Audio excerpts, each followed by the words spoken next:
बात करेंगे इंटरव्यू के बारे में, कि कैसे इंटरव्यू में अच्छा से अच्छा मार्क्स लाया जा सके। तो सबसे पहले इसको दो पार्ट में हम बांट लेंगे कि इंटरव्यू की तैयारी कैसे करें और दूसरा वहाँ पे परफॉर्मेंस कैसे दें। तो पहले तैयारी के बारे में बात करते हैं। तो इंटरव्यू है क्या? इंटरव्यू पर्सनालिटी टेस्ट होता है, व्यक्तित्व परीक्षण। आपका ज्ञान का टेस्ट हो चुका, तभी आप मेंस में क्वालिफाई किए हैं, और अब आपका व्यक्तित्व का परीक्षण है, यानी आयोग देखना चाहता है कि आप ऑफिसर लाइक क्वालिटी रखते हैं कि नहीं। सब चीज़ हो चुका, ज्ञान का परीक्षण हो चुका। तो अब आप इंटरव्यू में सबसे पहले जो चीज़ महत्वपूर्ण होता है वो होता है कॉन्फिडेंस। आप जब वहाँ जाएंगे तो फुल कॉन्फिडेंस में अगर जाएंगे तो आपका उत्तर हमेशा अच्छा ही होगा। और कॉन्फिडेंस में रहने के लिए आपको अपने ऑप्शनल सब्जेक्ट, आपको अपना ग्रेजुएशन सब्जेक्ट, अगर आपका कोई पुराना जॉब है वो, और करंट अफेयर्स, इस चार चीज़ पे पूरी तरह से पकड़ होनी चाहिए, क्योंकि इसी चारों के इर्द गिर्द आपका इंटरव्यू चलेगा। ऑप्शनल के बारे में पूछा जाएगा, ग्रेजुएशन के बारे में पूछा जाएगा, आप अगर कोई जॉब कर रहे हैं पहले तो उसके बारे में, कहाँ कर रहे थे, उस संस्था के बारे में ये पूछा जाएगा। और करंट तो इसलिए पूछा जाता है कि आप कितने सजग हैं, ये तो सबको पता ही है। कई बार उस दिन के पेपर के बारे में पूछ लेते हैं आयोग के लोग कि क्या आप आज का पेपर पढ़ कर आए हैं। तो अगर छात्र बोलता है हाँ, तो बोलते हैं कि क्या है न्यूज़ में, आज मेन न्यूज़ क्या है बताइए कुछ। तो उस दिन का पेपर पढ़ लीजिएगा। तो ये चीज़ है।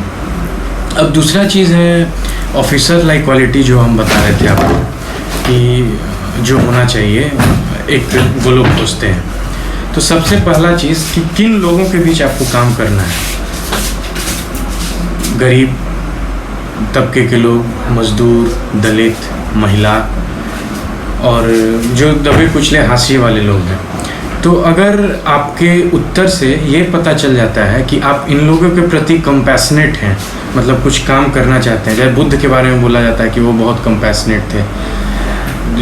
तो अगर आपके उत्तर से ये पता चल जाता है कि ये लोग, आप इन लोग के प्रति कंपैशनेट हैं, तो आपका उत्तर अच्छा माना जाएगा। तो आप अपने एटीट्यूड में वो आपको बदलाव लाना पड़ेगा कंपैशनेट होने के लिए।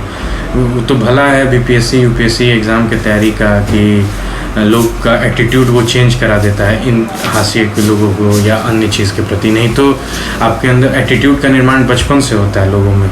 फैमिली का प्रभाव, स्कूल का प्रभाव, भाई बहन, दोस्त, सब का प्रभाव, आप जिसके साथ काम कर रहे हैं वो लोग जनरली जो तैयारी करता है उसका एटीट्यूड चेंज हो गया रहता है। भले ही प्रतिशतात्मक समाज से आया हो, तब भी वो महिलाओं के प्रति अब अच्छा नज़रिया रखता है, क्योंकि क्वेश्चन ही वैसा आता है।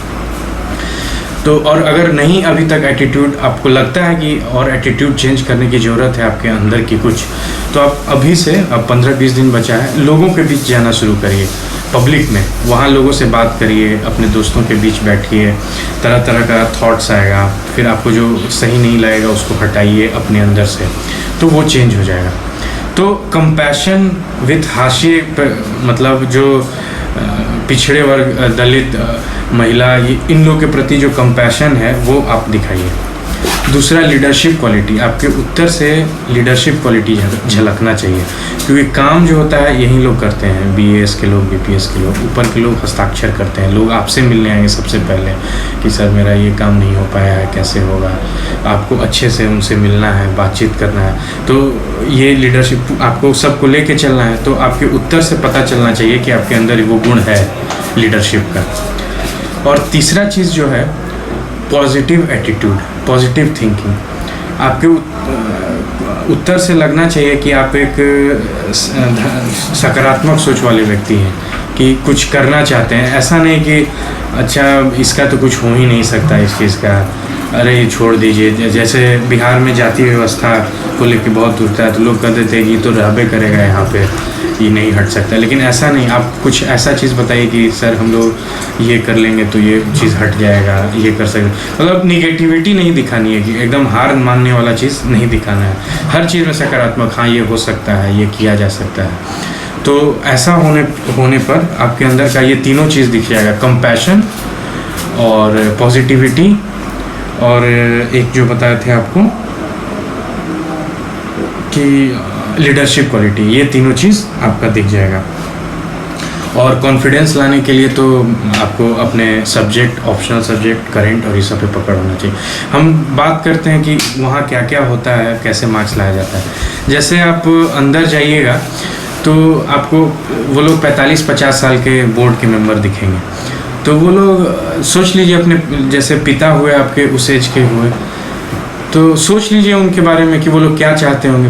50 साल का आदमी क्या चाहता है एक सामने वाले व्यक्ति से, कि वो उसका बात माने, जो वो कहे वो सुन ले ठीक से, उससे बहस नहीं करे, ईमानदार रहे। तो आपको ऐसा ही होना है वहाँ उत्तर देने में। अगर आपको नहीं कुछ आ रहा है तो आप बोल दीजिए कि सॉरी सर, मुझे याद नहीं है, और उनसे बहस मत करने लग जाएंगे कि नहीं हम जो पढ़े वो सही है, आप जो बता रहे हैं वो गलत है। कई बार वो लोग गलत बोलते हैं टेस्ट करने के लिए, तो आपको वो चीज़ भी देखना है कि वो टेस्ट करने के लिए गलत बोल रहे हैं या शायद गलत बोल रहे हैं। तो उनसे लड़ना झगड़ना नहीं है। कई बार बहुत लोग उसमें मार्क्स बहुत कम आ जाता है। और इंटरव्यू का फ्लो जो होता है वो हमेशा इंटरव्यू देने वाले पे डिपेंड करता है कि वो अपना इंटरव्यू किस ओर ले जा रहा है। जैसे क्या होता है कि इंटरव्यूअर जो होता है वो हमेशा आपके कोई भी आंसर का जो लास्ट वाला पार्ट होता है उससे पकड़ के नया क्वेश्चन पूछता है। तो आप कुछ ऐसा उत्तर दिया कीजिए जिसके लास्ट पार्ट में कुछ ऐसा चीज़ रख दीजिए जिससे एक नया क्वेश्चन बने और उस पर आपकी पकड़ हो। जैसे मुझसे पूछा गया कि आपकी हॉबी क्या है, तो हम बोले थे कि उस समय पेपर वगैरह में आर्टिकल आता था, जॉब में आने के बाद वो मना हो जाता है। तो हम बोले कि पेपर वगैरह में आर्टिकल आता है वहीं लिखते हैं। तो बोले कि क्या किस पे लिखते हो, तो बोले कि नक्सलिज़म पे लिखें और सोसाइटी वगैरह पे। हम जानबूझ के नक्सलिज़म वर्ड का यूज़ किए थे कि वो बहुत कैची होता है किसी भी व्यक्ति के लिए। अब उस पर शुरू हो गया क्वेश्चन, काफ़ी उस पर 5 मिनट तक इंटरव्यू चला, 5-7 मिनट, और उस पर मेरी पकड़ थी तो अच्छा चला गया। तो इसी टाइप का आप कुछ आप भी उत्तर दिया कीजिएगा, कोशिश करिएगा कि दें कि उससे जो नया क्वेश्चन बने उस पर भी आपकी पकड़ हो। और हॉबी एक अच्छा बनाइएगा। हॉबी कोई ये चीज़ नहीं होता है कि ऐसे ही हॉबी है तो हॉबी है। हॉबी वो होता है जो जिसके करने से आप में नई स्फूर्ति आती है, ताजगी आती है और आप अपना असली काम कर सकते हैं। अब गाना सुनना वगैरह कोई ख़ास हॉबी नहीं। बहुत लोग बोल देता है कि गाना सुनना मेरा हॉबी है, तो वो सब चीज़ छोटा मोटा नहीं। जनरली खेल कूद का अगर आप हॉबी बनाते हैं तो वो ज़्यादा हेल्पफुल रहता है। जैसे स्विमिंग बोल दिए, वॉलीबॉल खेलना, बैडमिंटन खेलना, ये कम टाइम में आपको रिफ़्रेश कर देता है ये सब चीज़। तो इस टाइप का कोई हॉबी बनाइए और उस पर पकड़ रखिए कि ताकि हॉबी पे जो भी क्वेश्चन है वो आप बता सकें। वो लोग अवश्य पूछते हैं कि और क्या करते हो खाली टाइम में बताओ, तो क्योंकि सबसे पहले हो सकता है कि ये इससे सोचना है। वो बोर्ड जो होता है स्टूडेंट को सामान्य करने की कोशिश करता है, क्योंकि पहले पूरा धक धक करते रहता है तो वो सामान्य हो जाता है हॉबी वगैरह के क्वेश्चन से। और अच्छे तरह से तैयार होके जाइए, मतलब वेल फिट ड्रेस होना चाहिए। अगर मूंछ रखते हैं तो मूंछ रखिए, दाढ़ी मत रखिए, वो अच्छा इंप्रेशन नहीं रखता है। और बूट पॉलिश होना चाहिए, आपका जूता पॉलिश होना चाहिए। टाई पहने हैं तो अच्छा से टाई कोट वगैरह पहन लीजिए। मतलब फर्स्ट इंप्रेशन जो कहलाता है वही बनता है। और हंसते हुए, हमेशा मुस्कुराते हुए, हंसते हुए नहीं, हल्की सी एक मुस्कुराहट जो ग्रीन कहते हैं इंग्लिश में, GRIN, उसके साथ अंदर घुसिए। लोग खुश हो जाएंगे आपको देखते ही, उन लोग का मूड अच्छा हो जाएगा, तो वहीं से मार्क्स आपको मिलना शुरू हो जाएगा। क्योंकि लोग अपने जीवन में खुशी ही चाहता है। अगर सामने वाले से खुशी मिल रहा है तो और क्या चाहिए। तो एक और पूरे इंटरव्यू के दौरान एक हल्की मुस्कुराहट अपने चेहरे पे, कभी तनाव या वो सब मत दिखाइए, क्योंकि वो लोग देखना चाहते हैं कि कोई भी जो सामने वाला ऑफिसर बनने जा रहा है कितना सहज है, असहज है। तो अगर आप सहजता दिखाएंगे अपनी 5 लोगों के सामने तो समझ जाएगा कि ये पब्लिक को भी संभाल लेगा। तो एक हल्की मुस्कुराहट हमेशा रखिए। दूसरी चीज़, आप किसी भी विचारधारा के हों, कभी भी विचारधारा थोपने का कोशिश मत करिए। अगर आप वामपंथी हैं तो ये नहीं कि सारा उत्तर आपका वामपंथ से रिलेटेड हो। आप दक्षिणपंथी हैं तो ऐसा नहीं कि मोदी की ही बड़ाई करते चलिए, ऐसा नहीं होना चाहिए। मिक्स्ड उत्तर होना चाहिए आपका, मिला जुला के।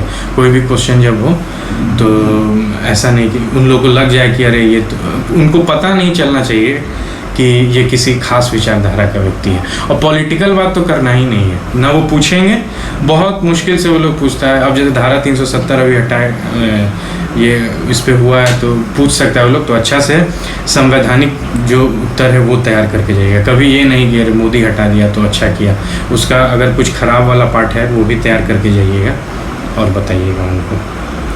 इसके बाद केस स्टडीज़ पे वो लोग क्वेश्चन पूछते हैं। जैसे सिचुएशन दे देंगे, हमसे पूछे थे कि अगर आप अपने ऑफिस में बैठे हैं और गांव के लोग कुछ मांग लेके आते हैं, हिंसक हो गए हैं, तो आप कैसे संभालिएगा।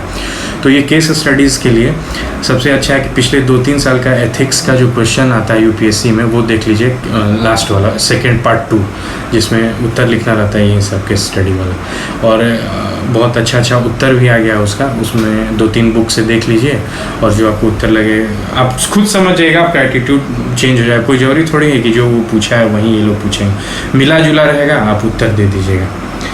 फिर एक कोई बचपन में या कभी भी आप कोई पुस्तक पढ़ें, पाठ्य पुस्तक से अलग अच्छी पुस्तक, जैसे दिनकर का, निराला का, अमर्त्य सेन हो गए, नंदन नीलेकणी हो गए, ये पूछ सकता है वो लोग कि कोई अच्छी पुस्तक अगर आप पढ़ें तो बताइए उसके बारे में, कौन सी अच्छी पुस्तक पढ़ें। तो वो एक तैयार कर लीजिए आप। मे भी अगर पूछ दिया तो अचानक झटका लगने से अच्छा है कि जनरली जो नहीं पढ़ के आता है गोदान का नाम ले लेगा और ये सब का नाम ले लेगा, जो सिंपल होता है, तो वो एक इफेक्ट नहीं रहा, समझेगा कि अरे तो गोदान तो सब पढ़ा रहता है, इस टाइप का नहीं, एक अच्छा बुक तैयार कर लीजिए। अब हम आपसे डिस्कस करते हैं कुछ क्वेश्चन जो वो लोग जनरली पूछते हैं। जैसे पहला है कि आप सिविल सेवा में क्यों आना चाहते हैं, तो इसका एक अच्छा उत्तर तैयार कर लीजिएगा। ये नहीं कि मैं लोगों की सेवा करना चाहता हूँ इसलिए सिविल सेवा में आना चाहता हूँ। उसके साथ उसका कारण भी दीजिए कि क्यों आप लोगों की सेवा करना चाहते हैं। आप बताइए कि ये जो क्षेत्र है वो काफ़ी ब्रॉड क्षेत्र देता है सेवा करने के लिए लोगों को, हर तरह के लोग से हम मिल सकते हैं, बड़ा आदमी, छोटा आदमी, मध्य वर्ग का आदमी, सब, तो एक ज़्यादा अपॉर्चुनिटी रहता है लोगों के बारे में, तो इसलिए मैं आना चाहता हूँ। दूसरा, एक ये लोग पूछते हैं जनरली जो आर्ट्स बैकग्राउंड के नहीं हैं, जो डॉक्टर हैं, इंजीनियर हैं, सीए हैं, वकील हैं, वो लोग अगर आते हैं तो उनसे वो पूछते हैं कि क्यों आप अपना जिसमें आप ग्रेजुएशन किए हैं वो छोड़ के आ रहे हैं, इससे तो सरकार के संसाधन की बर्बादी हो गई। तो इसका एक अच्छा उत्तर है। अब हमसे हमेशा पूछा गया, कई इंटरव्यू हम दे चुके हैं, एसएससी का 2 इंटरव्यू दिए हैं, 2014-2015 में, फिर 5th जेपीएससी में मेरा हुआ था वो दिए थे, आईसीआर कृषि मंत्रालय में हुआ था वो दिए थे, इसमें दिए थे, लगभग 5-6 में पूछा गया है कि आप जब इंजीनियर हैं, इंजीनियरिंग किए, तो आप यहाँ क्यों आना चाहते हैं, और आप अपने इंजीनियरिंग स्किल का क्या यहाँ यूज़ करिएगा। तो आपका जो स्किल है, डॉक्टर हैं तो उसका क्या यूज़ करिएगा, इंजीनियर हैं तो क्या यूज़ करिएगा, सीए हैं तो उसका क्या यूज़ कर सकते हैं। तो इस पर एक अच्छा उत्तर होना चाहिए। तो वही मोटा मोटी उत्तर होगा कि वो सब क्षेत्र तो कुछ लोगों के सेवा करने का मौका देता है, यहाँ का एस्पेक्ट ब्रॉड है, समाज के सब लोगों से टच में रह सकते हैं। और भी अगर आपको कहीं से मिले बढ़िया उत्तर तो वो तैयार कर लीजिएगा, क्योंकि ये जनरली वो लोग पूछते हैं। फिर अपने सर्विसेज के बारे में मोटा मोटी जानकारी, जो आप ऑप्शन फिल किए हैं उसके बारे में, कि बीएएस का क्या काम होता है, एडमिनिस्ट्रेटिव, पुलिस में, फाइनेंस में, ये भी पूछते हैं आप लोग कि अगर पहला 3 ऑप्शन नहीं मिला आपको, चौथा मिला, तो आप क्या करिएगा, जाइएगा कि नहीं जाइएगा। तो इस सब का एक अच्छा उत्तर आप तैयार कर लीजिएगा। इसके बाद एक क्वेश्चन वो लोग पूछते हैं कि सेवा में आने के बाद जनरली आपको अपने घर वाले से के या दोस्तों से, भाई बहन से काम का प्रेशर, मतलब कोई काम करवाने का प्रेशर रहता है, नेपोटिज्म जिसको कहते हैं, भाई भतीजावाद, कि अरे भैया मेरा ये काम करवा दीजिए, वो काम करवा दीजिए, तो आप करेंगे कि नहीं करेंगे। तो ऐसा नहीं कि आप सीधे सीधे बोल दीजिए कि ना हम ये सब काम नहीं करेंगे, ऐसा नहीं है। कभी ये सीधा उत्तर देना ही नहीं है कि नहीं मैं ऐसा नहीं करूँगा। आप बोलिए कि सर मैं उस लेवल तक हेल्प करूँगा उनका जहाँ तक लीगल वे में पॉसिबल है। इलीगल में काम नहीं करूँगा क्योंकि वो भ्रष्टाचार को बढ़ावा देगा। तो लीगली अगर जहाँ तक पॉसिबल है मैं काम करके और अपने लोग जो आए हैं काम करने उनको बता दूंगा कि भाई इतना ही हो पाएगा, आगे का संभव नहीं है और गलत भी है, तुम भी मत करो। तो ये बता दीजिएगा। तो दूसरा ये भी होता है कि चलिए घर के लोग को तो आप कर दीजिएगा, लेकिन पॉलिटिकल प्रेशर अगर आए, कोई नेता, विधायक, मंत्री अगर कोई काम करवाना चाहे तब आप क्या करिएगा। तो उसमें भी यही चीज़ बोलिएगा कि सर लीगल एस्पेक्ट, लीगली जहाँ तक काम हो पाता है वहाँ तक तो मैं कर लूँगा, लेकिन अगर इलीगल है तो मैं मना करूँगा। भले ही वो लोग वो कहें कि नहीं तुमको करना होगा, तो सौम्यतापूर्वक मना कर दूँगा मैं, और उसका फिर रिपरकशन देखा जाएगा बाद में। तो इस टाइप का उत्तर होना है, सीधे ना नहीं बोलना है। और एक बात, एक हल्की मुस्कुराहट आप हमेशा, मतलब पूरे इंटरव्यू के दौरान रखिएगा।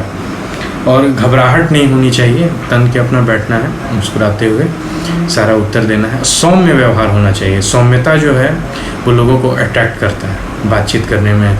जो लोगों को लगा कि अरे अच्छा लड़का है, पॉजिटिव है, सब चीज़ बढ़िया है, इसको ले लेना चाहिए, तो मार्क्स बढ़िया आ जाता है।